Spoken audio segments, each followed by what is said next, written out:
এই বাংলার বুকে এমনই একাধিক শিল্প সংস্কৃতি জন্ম হয়েছিল।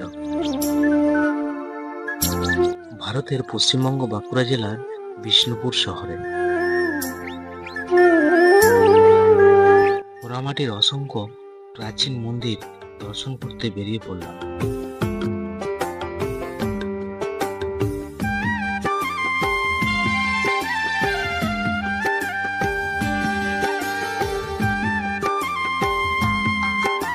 জয়পুর জঙ্গল পার হয়ে আমরা বিষ্ণুপুরে এসে পৌঁছালাম। আমরা প্রথমে যাব লালবাঁধ। লালবাঁধ বিষ্ণুপুর তথা বাঁকুড়া জেলার ইতিহাসে একটি গুরুত্বপূর্ণ জায়গা দখল করে রয়েছে। এই জল আর নীলাভ আকাশের সংমিশ্রণে লালবাঁধের দৃষ্টিনন্দন চেহারা প্রাণ মুগ্ধকর।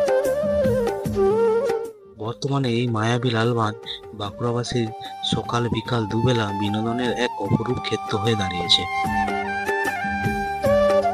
মন খারাপ ভালো করতে এবং ফুরফুরে প্রাণবায়ুর স্পর্শ পেতে কিছু টাইম কাটিয়ে যেতেই পারেন।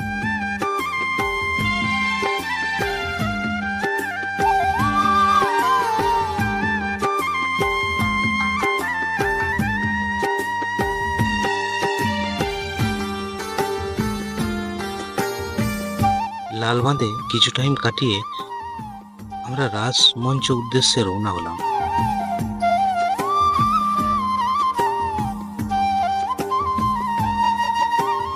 ৳25 টিকিট কেটে প্রবেশ করলাম এই রাজমঞ্চে। বিষ্ণুপুরে যত প্রাচীন মন্দির রয়েছে তার টিকিট এখান থেকেই সংগ্রহ করতে হয়।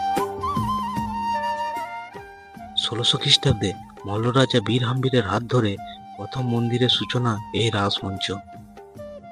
এই মন্দির ব্যবহার হতো রাজ উৎসবের সময়। পিরামিড আকৃতি অদ্ভুত স্থাপত্যের অনন্য উদাহরণ। বৈষ্ণব রাজ উৎসবের সময় বিষ্ণুপুর শহরের যাবতীয় রাধাকৃষ্ণ বিগ্রহ এখানে জনসাধারণের দর্শনের জন্য আনা হতো। 1600 থেকে 1932 সাল পর্যন্ত এখানে রাস উৎসব আয়োজিত হয়েছে। রাজা জগৎমল্ল এবং তার বংশধরেরা পোড়ামাটির এবং পাথরের শিল্পের তৈরি অসংখ্য প্রাচীন মন্দির তৈরি করিয়েছিলেন।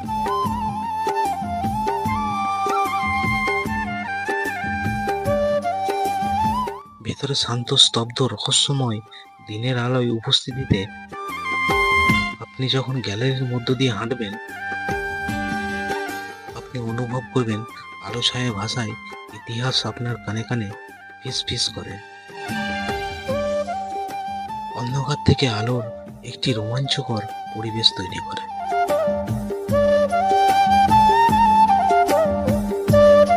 কিছু টাইম কাটিয়ে আমরা বেরিয়ে পড়লাম মহারাজা বীর হাম্বির উদ্যান।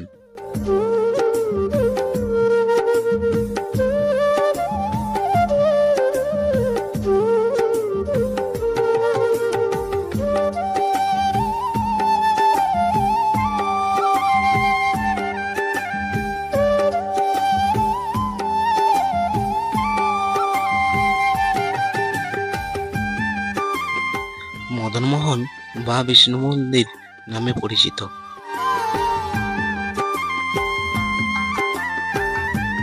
মল্লভূম জনপদের 49তম রাজা ছিলেন।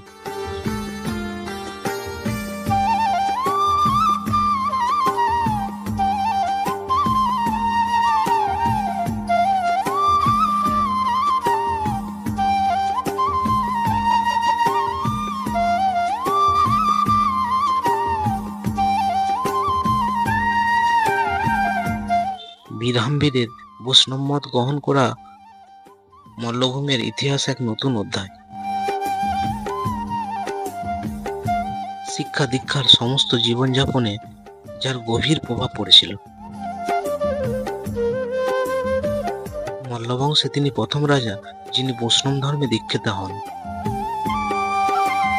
এবং তাহারই সময়ে গড়ে ওঠে একের পর এক বিষ্ণু মন্দির। তিনি বৃন্দাবন থেকে মদনমোহনের মুক্তি এনেছিলেন। বিষ্ণুপুরের অমর কাহিনী গ্রন্থটিতেও তা ইঙ্গিত রয়েছে। এই মদনমোহন মন্দিরটি বিষ্ণুপুরে স্থাপিত হয় 1698 সালে মল্ল রাজা দুর্জন সিংহের আমলে।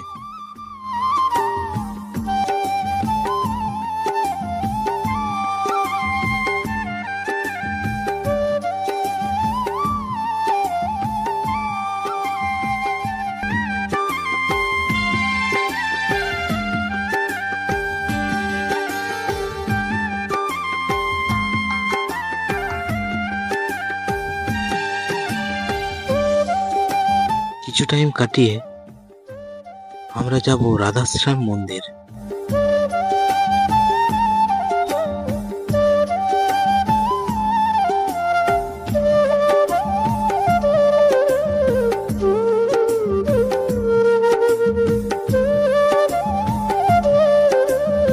আমরা এসে পৌঁছালাম রাধাশ্যাম মন্দিরে।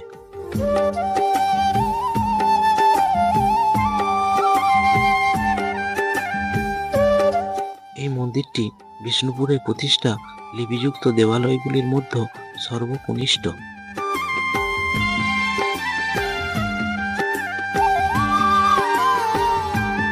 মূল মন্দিরটি ল্যাটারাইট পাথরে নির্মিত হলেও মন্দিরের প্রাচীর, প্রবেশতোরণ, ভোগমণ্ডল, ভগ্ন নাটমঞ্চ সবই ইটের তৈরি।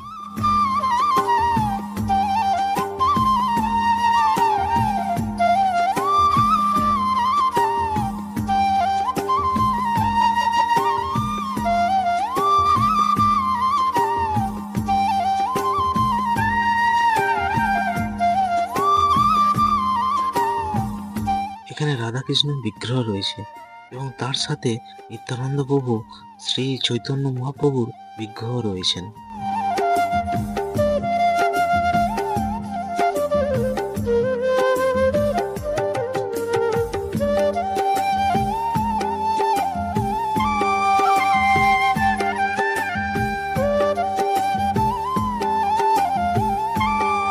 মন্দিরটি 1758 খ্রিস্টাব্দে রাজা চৈতন্য সিংহের রাজত্বকালে নির্মিত হয়েছিল।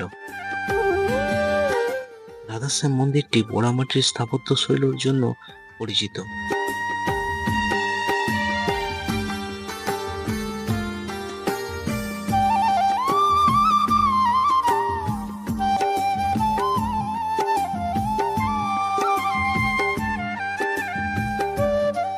এই মন্দিরের পশ্চিম দিকে রয়েছে মা মৃন্ময়ী মাতার মন্দির।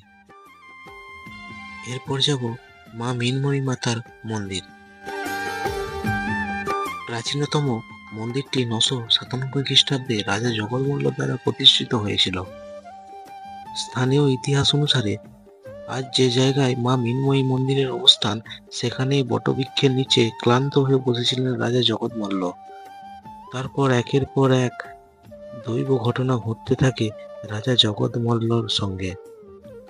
মা মৃন্ময়ী রাজার সামনে আবির্ভূত হয়ে ওই বটবৃক্ষের নিচে তার মন্দির স্থাপনের নির্দেশ দেন। এরপর রাজা জগৎমল্ল উদ্যোগেই তৈরি হয় এই মা মৃন্ময়ী মাতার মন্দির। আমরা পৌঁছালাম কেষ্টরায় মন্দির, যা জোরবাংলো নামে পরিচিত। বিষ্ণুপুর শহরের একটি শ্রীকৃষ্ণ মন্দির। অতীতে এই মন্দিরে শ্রীকৃষ্ণকে কেষ্টরায় রূপে পূজা অর্চনা করা হতো।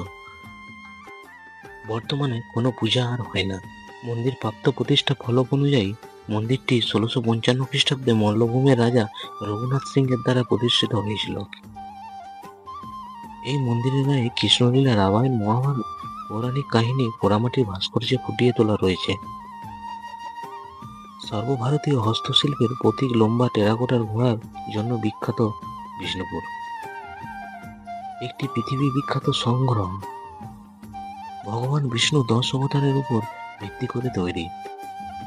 এখানে পোড়ামাটির অসংখ্য জিনিসপত্র পাওয়া যায়।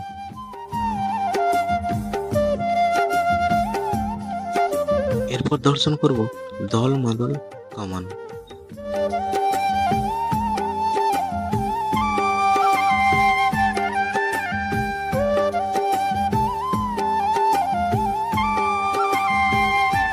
বিষ্ণুপুরের একটি আকর্ষণীয় হলো দল মাদল কামান।